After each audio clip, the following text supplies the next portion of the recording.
That is how people can be taught to defend things they have never seriously examined.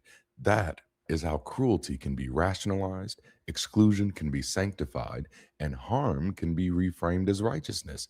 Because in that system, the highest good is not ethical clarity, it's obedience. The danger of divine command morality is not just that it gives bad answers, it often prevents people from developing the ethical muscles needed to ask better questions.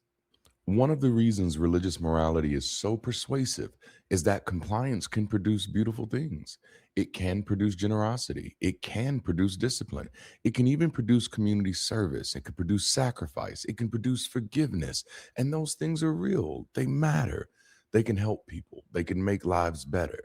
But the presence of those outcomes does not prove that the system understands goodness, because even harmful systems can produce occasional good behavior. A rigid hierarchy can produce order. A fear based system can produce discipline. A manipulative system can produce sacrifice. Even authoritarian systems can sometimes produce acts that look compassionate, loyal, or noble from the outside. That's why outward virtue is not enough.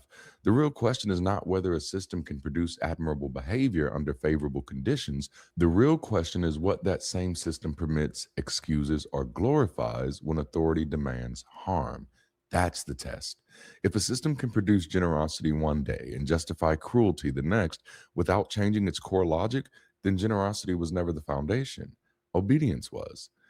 If a system can inspire service when the command is beautiful and also demand harm when the command is ugly, then what it is trained is not ethical discernment, it is trained compliance. And a system that calls cruelty good when authority commands it does not understand goodness, it understands hierarchy. That's why compliance is so deceptive. It can wear the clothing of virtue for a long time, it can look humble, patient, loyal, disciplined, and even loving up until the moment it starts harming people. And then many still struggle to recognize the harm because they were never trained to evaluate goodness directly. They were trained to trust the chain of command. When you stop asking whether something is good and only asking whether God wills it, goodness starts to disappear. Not because the language of goodness goes away, but because the substance of goodness has been replaced by authorization. Compliance can look virtuous right up until it becomes cruel. And when that happens, what gets revealed is what was there all along.